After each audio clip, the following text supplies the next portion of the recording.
D'abord, là où vous avez raison, c'est que l'emploi du terme de stratégie pour les mots d'Emmanuel Macron, il est absolument évident. Il y a quelques jours, on le voyait regretter ces petites phrases dans son quinquennat, la violence qu'il avait parfois eue ou qui avait été perçue dans ces fameuses petites phrases. Quelques jours après, dans une interview écrite, donc relue, il utilise ces mots-là.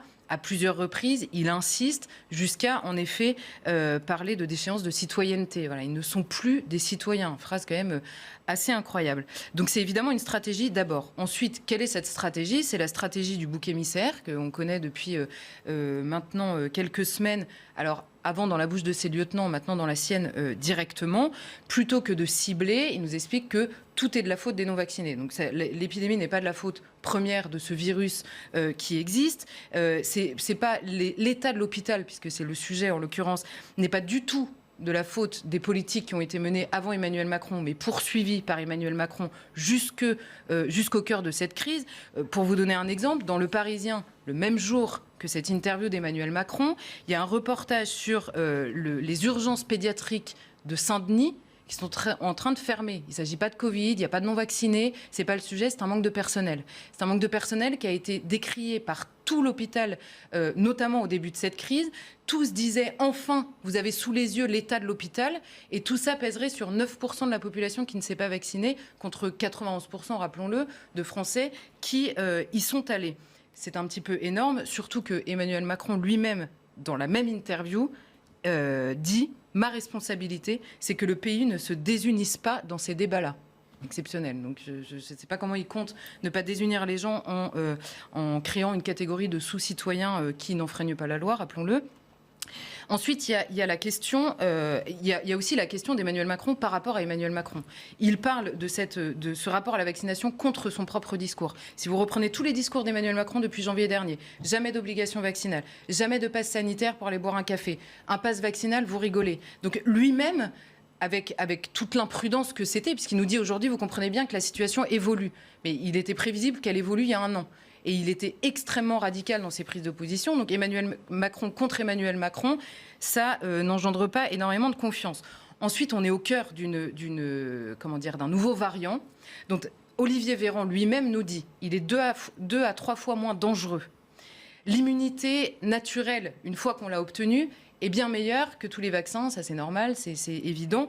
Donc, il nous explique que c'est moins dangereux, que l'immunité naturelle est meilleure, mais tout est de la faute des non-vaccinés. C'est pas le moment. Enfin, ça paraît, encore une fois, rationnellement, assez compliqué de le comprendre. Et par ailleurs, tout est de la faute des non-vaccinés, mais ce variant, rappelons-le, vient de l'étranger. Donc les non-vaccinés en France n'y sont pas pour grand-chose. Ensuite, il y a la poursuite dans la stratégie d'Emmanuel Macron de la psychiatrisation des adversaires. On avait vu Olivier Véran nous dire que c'est un magma de gens qui se sont enquistés dans une forme de contestation, pouvant parfois prendre des allures pas loin d'une forme de délire.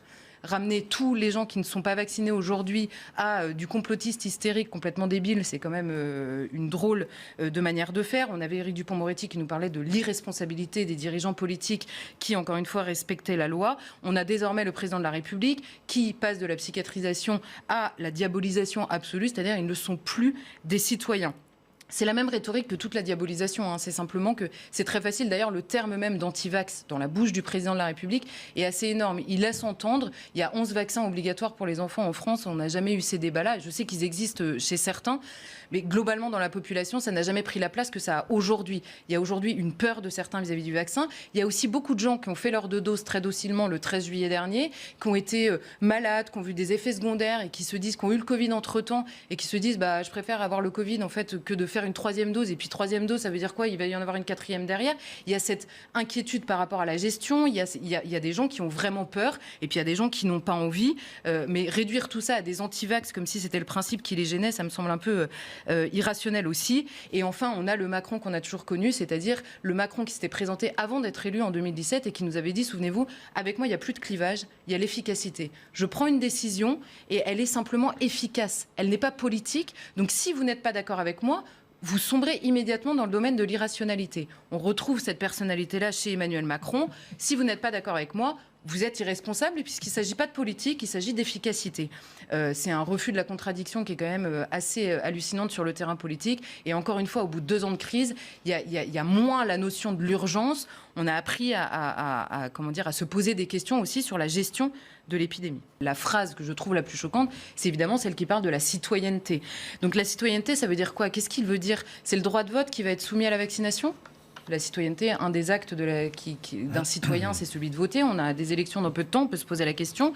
Ensuite, il y a le rôle de la loi. Aujourd'hui, les non-vaccinés n'enfreignent pas la loi telle qu'elle est établie aujourd'hui en France. Donc quel est le rôle de la loi par rapport à cette citoyenneté? Est-ce qu'on est simplement sur le domaine moral?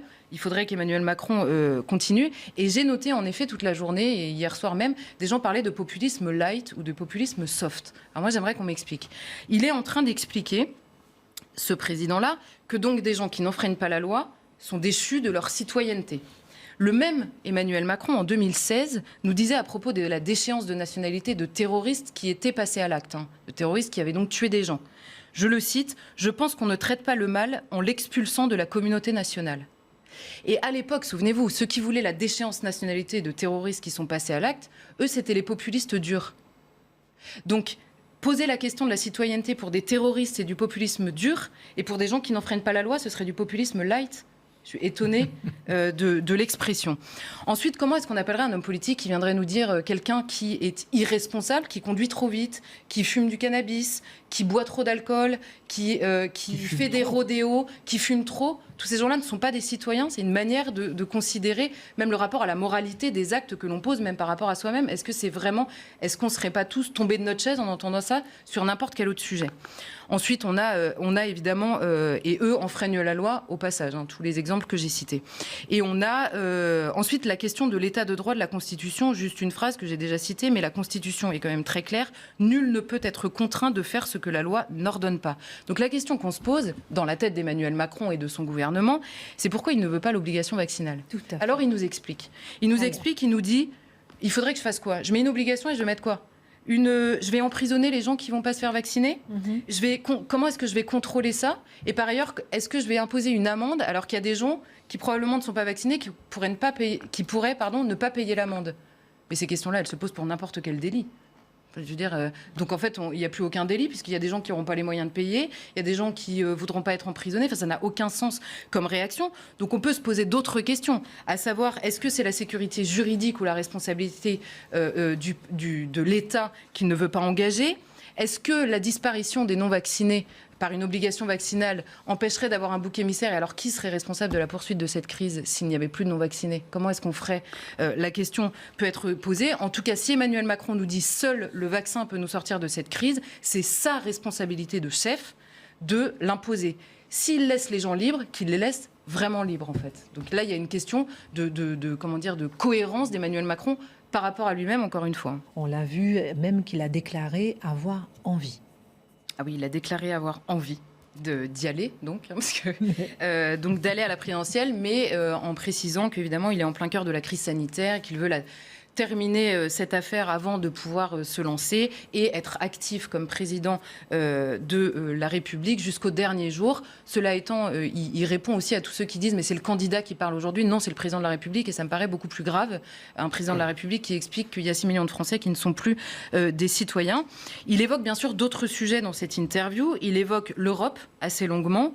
Il évoque donc la question sanitaire et cette gestion. Il évoque le pouvoir d'achat. Il évoque l'école et de manière très anecdotique, en proportion dans cette interview, sur 3 questions, parce que c'est des citoyens qui l'interrogent dans le Parisien.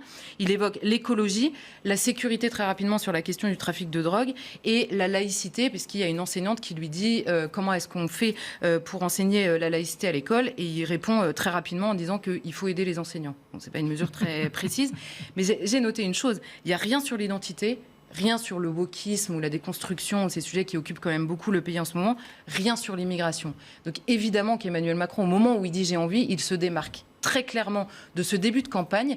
Et il n'est pas fou, Emmanuel Macron, il sait qu'on va retenir que la phrase sur les non-vaccinés. Il utilise la même stratégie que pour les Gilets jaunes qui a été payante, c'est-à-dire il pousse de manière assez radicale son opposition à un mouvement qui est très contre lui, et il rassure sa base qui réunit toutes les bourgeoisies, qui aiment rien tant que l'ordre et l'autorité même de manière radicale. Et il met au passage Valérie Pécresse un peu dans l'embarras, puisqu'elle s'était prononcée pour ce pass vaccinal.